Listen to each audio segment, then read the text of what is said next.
The morning was bright, the kind of clear sky that always gave Mateo a quiet satisfaction as he tended the greens. He paused, wiping sweat from his brow as he watched a pair of mallards drift lazily across the pond at the 14th hole. Then his phone buzzed. A notification from management. Mandatory meeting. 10 a.m. in the clubhouse. His stomach tightened. The language was curt, different from the warm notices he used to get from the old general manager. Mateo exchanged a glance with Luis, the youngest on his crew, who shrugged uneasily. At 10 sharp, the entire grounds crew and a few clubhouse staff filed into the old wooden building. Sunlight streamed through dusty windows, the air thick with the scent of cut grass and worn leather chairs. At the front stood Mark Benton, the new CEO. He looked out of place in his crisp suit and designer watch, his manicured confidence a jarring contrast to the dirt-streaked boots and calloused hands of the people before him. "Thank you for coming," he began, voice smooth as glass. "We're excited to share plans for the future of this property." A hush fell. Mateo's pulse quickened. Benton continued, gesturing to a projection screen where digital renderings of sleek condos rose over the green fairways. "This course has been an important part of the city's history," he said, his tone carefully measured. "But it's time to look forward, toward growth, toward progress." Luis shifted beside Mateo. A low murmur of dismay rippled through the room. Mateo raised his hand. "What about the greenbelt?" he asked, his voice calm but laced with quiet steel. "The wildlife corridor we've worked to protect? The community that uses these paths?" Mark's smile didn't waver, but there was no warmth in it. "I understand your concerns, Mateo, but in the modern economy, we must prioritize efficiency. And these developments will bring needed revenue, more jobs, more opportunity." Mateo's heart sank. He looked around the room at his crew, people who had tended these grounds for decades, who knew every tree and stone better than any architect's blueprint. The weight of Benton's words settled on their shoulders like a storm cloud. As the meeting ended, developers in tailored suits moved briskly through the room, already measuring fairways and taking notes. Mateo felt a surge of cold anger. This wasn't just an idea, it was already in motion. He slipped out a side door and walked back to the edge of the course, the familiar hush of the grass beneath his boots. He paused by the old oak near the 9th hole, resting his hand against its gnarled bark. The birds still sang in its branches. The air still smelled of green things, of life. But Mateo knew this was no longer just a job. It was a fight. For the land, for the creatures that called it home, and for every quiet morning he had tended its soul.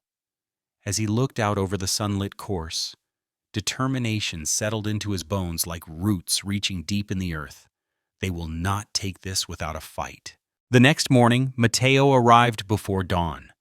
The chill of the night still clung to the dew-soaked fairways. He walked the course in silence, each breath a mist in the cool air. Already he saw the signs of change. Orange surveyor flags, staked into the earth like little wounds. A low hum of machinery somewhere near the clubhouse, workers in hard hats measuring and marking. He paused at the pond on the 14th hole.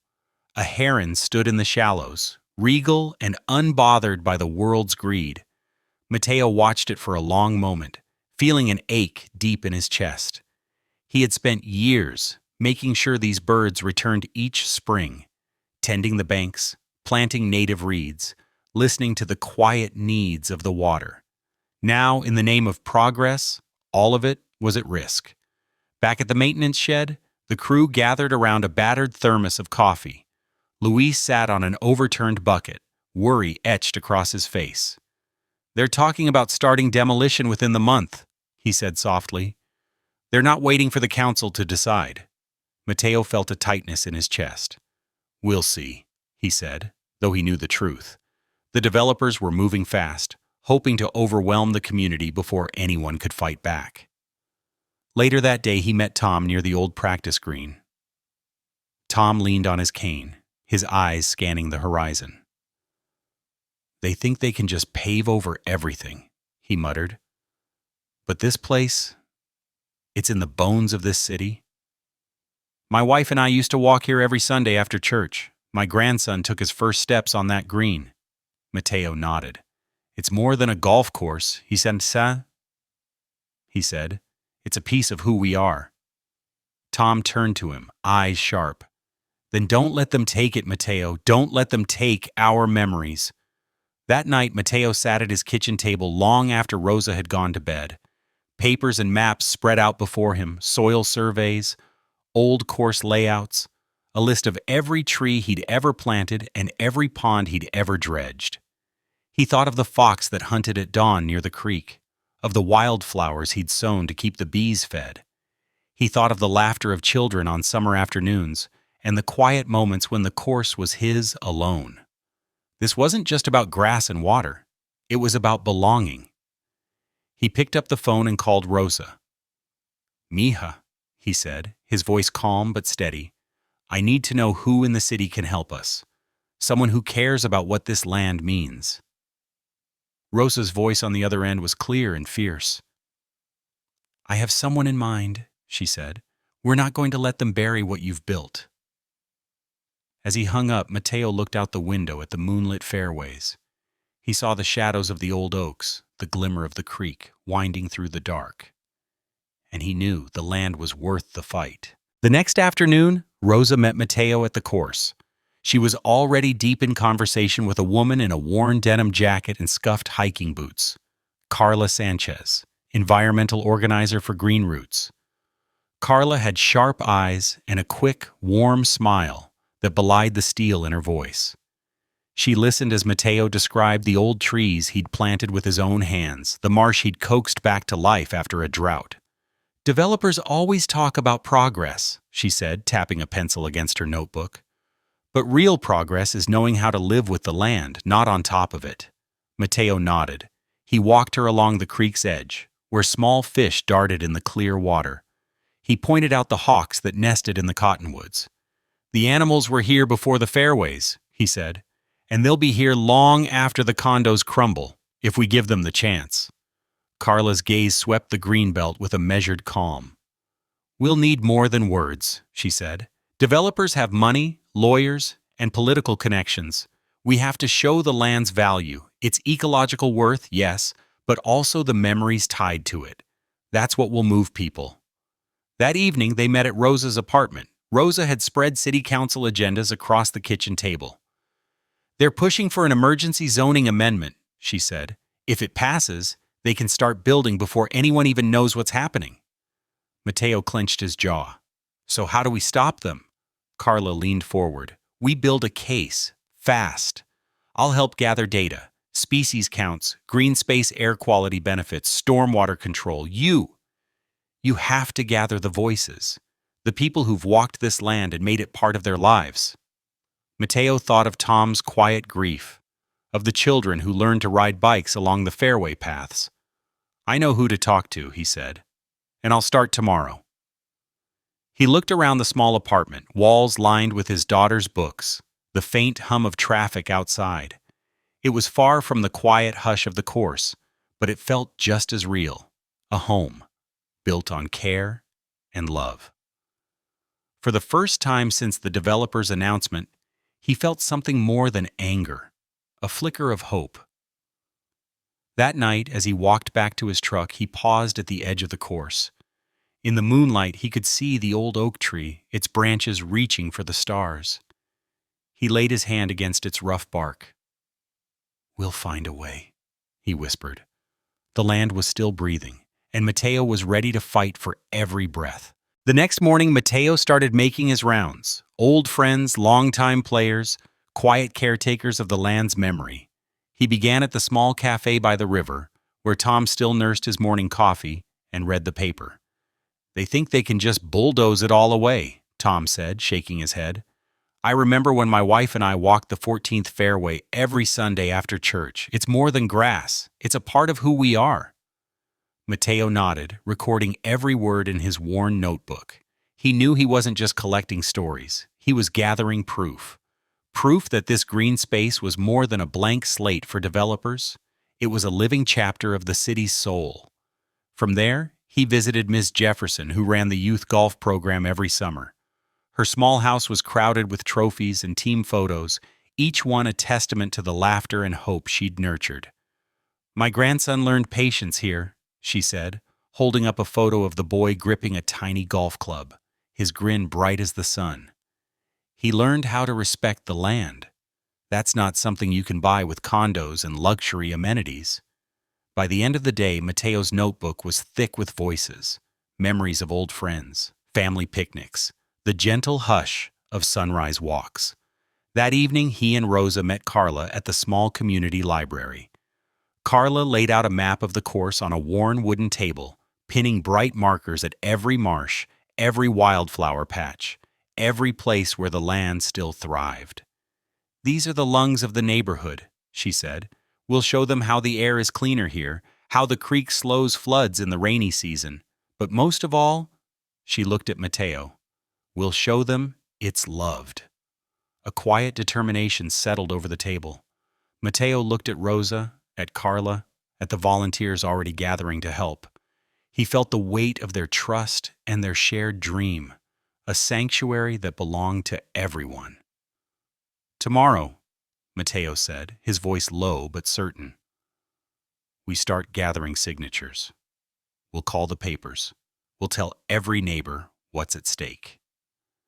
As they stepped out into the night, Mateo paused by the creek's edge. Fireflies blinked in the darkness, small sparks of light in the quiet hush of the evening. He felt the land's slow heartbeat in the cool air, in the scent of wildflowers drifting on the breeze.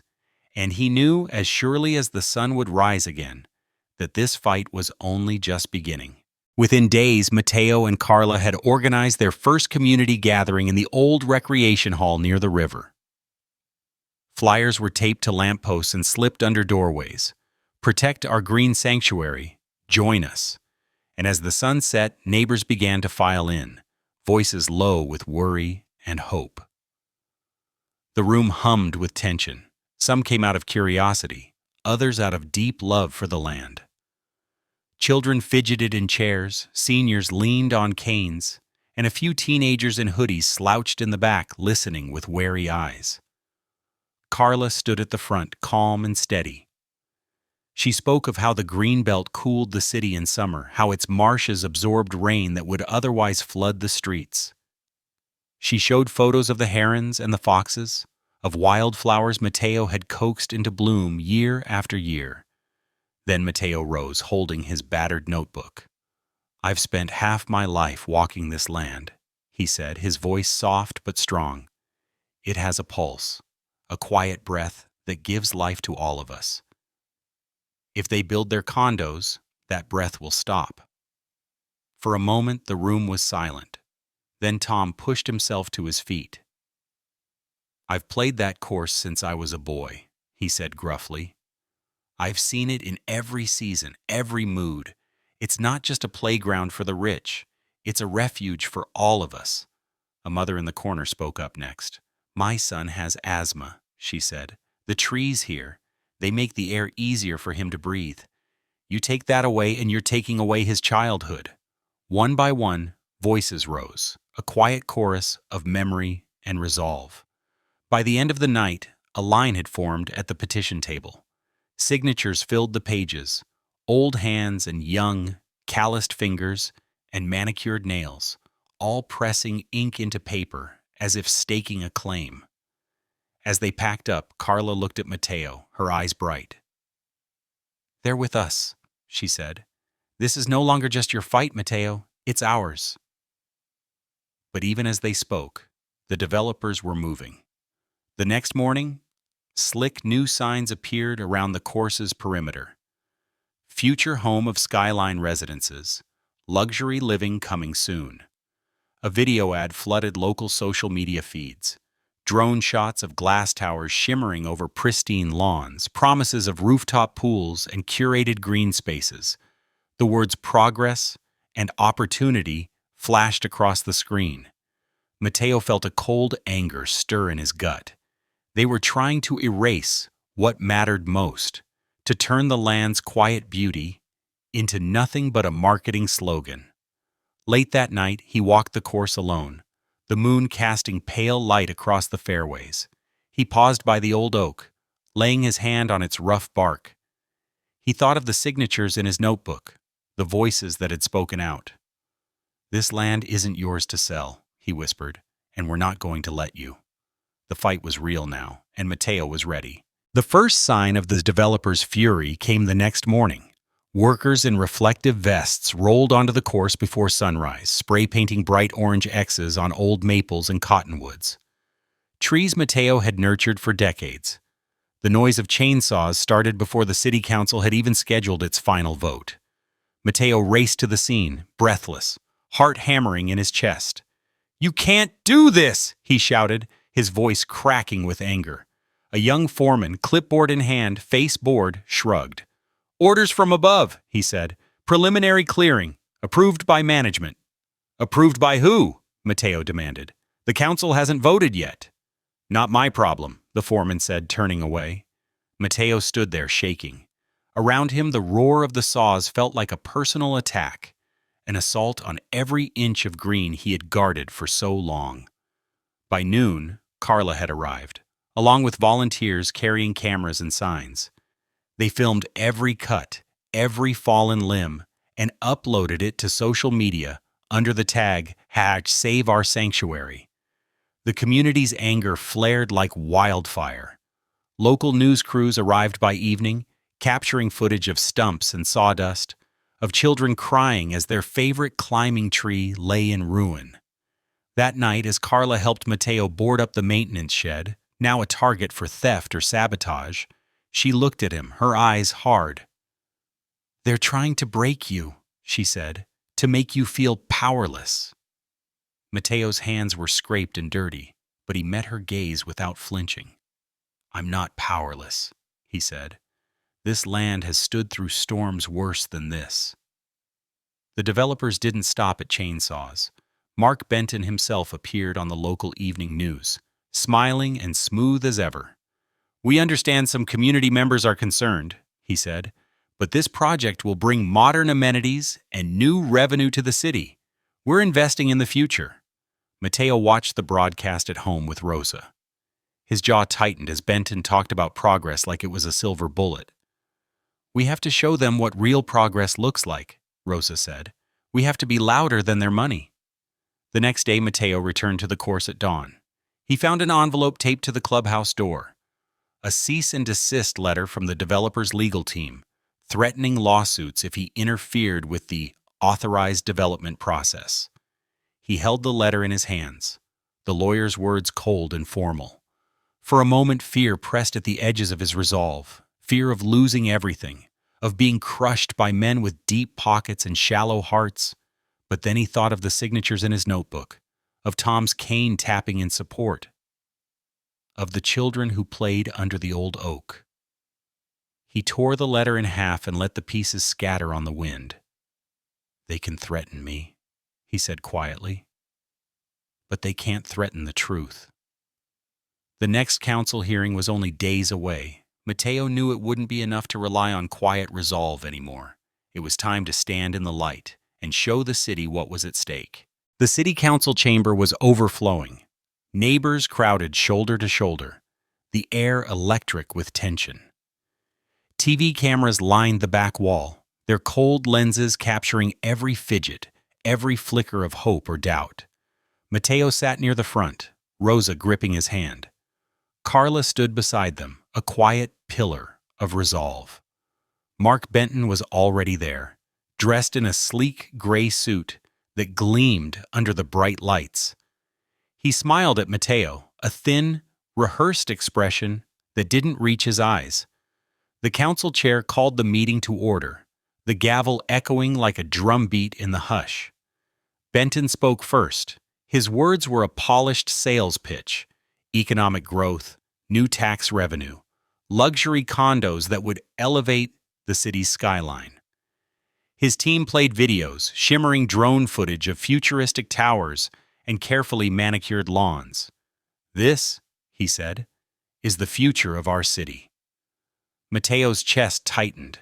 Around him, he could feel some heads nodding, people seduced by bright lights and promises of prosperity. Then it was the community's turn. Carla stepped forward, her voice calm and unwavering. She spoke of clean air and green corridors, of how the trees cooled the city and protected the water in the marsh. She held up photos of the heron's nest Mateo had guarded for years, of children running barefoot in the summer dusk. Then Mateo rose. His legs felt heavy, but his voice was steady. "I have spent half my life tending this land," he said. "It's not just a golf course. It's a living, breathing sanctuary. For the animals, yes, but for the people, too." He looked out over the room, meeting the eyes of neighbors who had come to stand with him. "You can build glass towers anywhere," he continued, "but you can't replace the slow growth of an old oak. You can't pave over the memories of children's laughter or the quiet peace that lives in these green paths." He paused, his breath catching in his throat. "This land doesn't belong to the developers. It belongs to all of us." A hush settled as he stepped back. Then Tom rose, leaning on his cane, his voice gruff. "This place gave me peace after my wife died," he said. "That's worth more than any tax revenue." Voices followed, Mrs. Jefferson, her voice trembling with emotion, as she spoke of children who found safety and wonder in the green. Teenagers in hoodies who talked about finding a place to breathe. An elderly man who had walked those paths every morning for 30 years. The council chair called for the vote. Mateo held Rosa's hand tight. His heart thundered in his chest, each second stretching out like a lifetime. One by one, the votes were cast. Aye, no, aye. 5-2. The motion to rezone the land was denied. A cheer rose in the chamber, sharp and bright as birdsong at dawn.